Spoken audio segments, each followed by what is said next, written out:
Okay, Tansei Danita. Uh, Hi, my name is Bill Shade. My name is Makuyapi, which is Wolfo Man in Blackfoot. Yeah, as Simon said, I'm working with the Stoney Dakota First Nation right now in Treaty 7 area, which is made up with the Siksika Nation, Tsuut'ina Nation, Piikani Nation, as well as the Stoney Dakota Nation and my hometown, Kainai. Um, yeah, I'm working currently with the Stoney Dakota First Nation, which has three bands: Wesley Band, Chiniki Band, and the Bears Paw Band. We have four schools, two of them located in the area Simon talked about, in between Calgary and Banff, which is right in the heart of Flames country.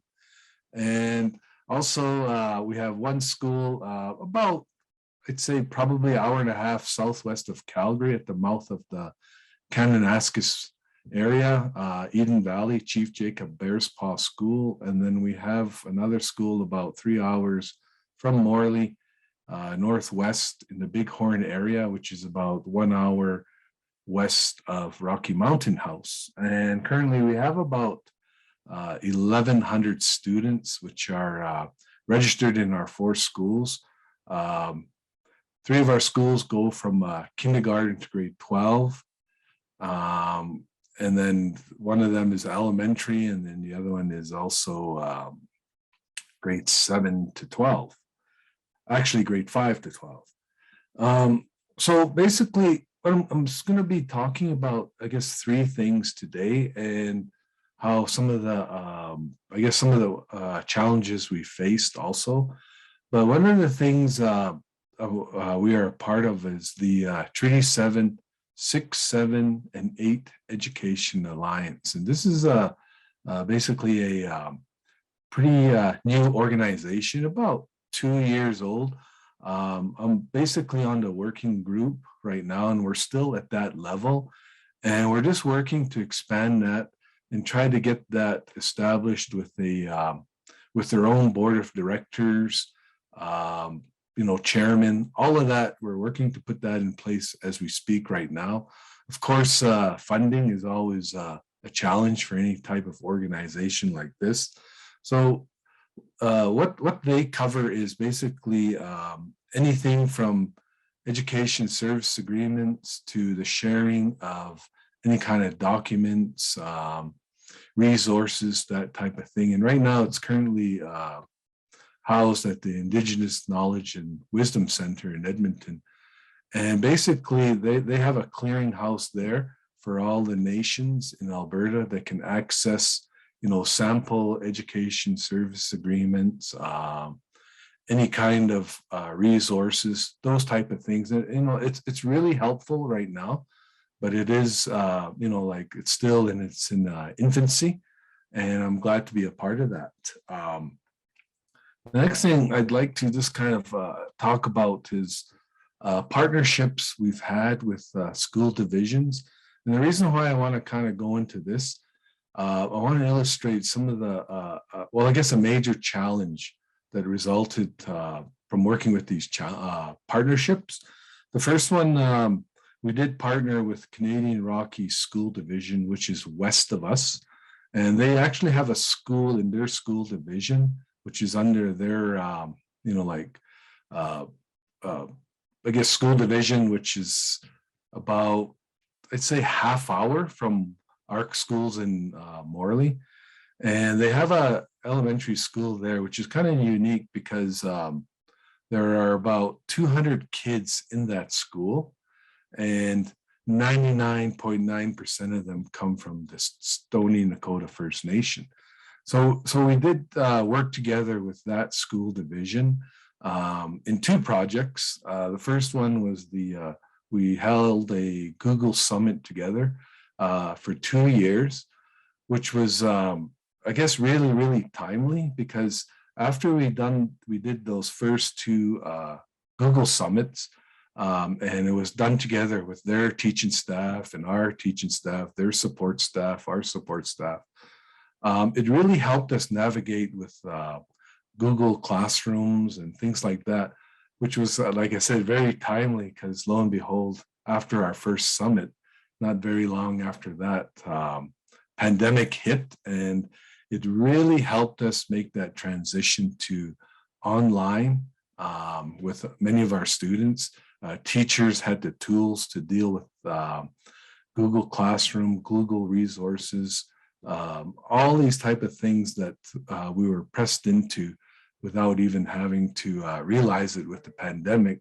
And it was set for us, and it made a really easy transition. The second thing, we worked with them because we had so many students in their school division. We went out and they helped us with funding. It was a partnership. They gave us some funding that they had applied through a grant. And we combined that with the same funding we had applied for in a grant. And we started developing our language resources. And we came up with a virtual textbook, a mobile dictionary, 5 textbooks, one of them that's actually interactive with an app that can read the words to the students in either male or female, which is really helpful. And we just basically launched those this last month. We were hoping to do it about a year and a half ago, but of course the pandemic slowed everything down. But this is something we're really proud of. And that's the direction we've received from our leadership, is to really focus on language and culture and getting students as much help in retaining their language, because we do have certainly pockets in our communities here of our, like with the 3 bands here that are very, very good speakers, especially even with the younger students. But we need to maintain that. And that's one of the, definitely one of the priorities the leadership has given us to make sure we continue that. We've done 2 buffalo harvest kills, and we're scheduled to do another one in February, where a student are right there. A buffalo is harvested, and then the students are right in there and skinning and like harvesting all the organs of the buffalo, distributing them. And then that buffalo is taken out and the meat's dried, and then it's given back to the students in the schools. So, those type of things work really well when we're working with other schools in developing partnerships. And the reason I want to bring that up is there's a huge challenge that kind of came up with that, and that relates back to funding, because we worked really well with these school divisions in partnerships that like directly help the students. But as soon as funding came up, it basically changed our relationship with those schools. Everything went well until we had to start discussing within our education service agreements how the new funding framework was going to affect the relationship between our school divisions. And that changed everything. Hence, like that even came up with our Treaty Education Alliance group on how we could solve that. And, one of the things that came up, and it's nothing concrete, it's still in discussion, was the possibility of having a different group or a different entity do all the funding negotiations. So that way that school divisions can work on other partnerships such as language or culture, like to benefit our students, especially, the students that live in our communities, that attend our schools and also attend their schools, to try and maintain that positive relationship. Because, it's no secret, like with us, as soon as funding came up, it changed everything. And it was rather unfortunate because it really took away from the collaboration, the trust, the building of partnerships with the 2 school divisions. And, like we wanted to see how we could, like maintain that without, damaging it when you start talking about dollars and cents and that kind of stuff. So yeah, so basically that's all, like all I can offer today. One of the things I know in working with school divisions and education service agreements, when we first started, we thought we had 5 school divisions we needed to work with. And then after, like things started moving along, that number climbed up to 7, because it really shows that, like our students are pretty much everywhere. And the development of resources is, like really needed, because, like we have some students as far away as in Saskatchewan attending schools.